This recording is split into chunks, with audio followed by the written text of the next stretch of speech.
In this video, I'm going to show you how to change the crosshair size in AutoCAD.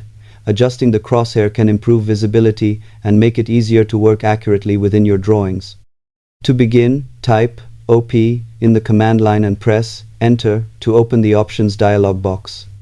If you want to adjust the size of the cursor's center pick box, go to the Selection tab and use the pick box size slider to increase or decrease its size.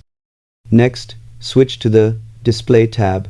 Here you'll find the Crosshair size slider, which controls the length of the crosshair lines displayed on the screen. Move the slider to the left to make the crosshair smaller or to the right to make it larger. Once you're happy with the settings, click Apply and then OK to save the changes.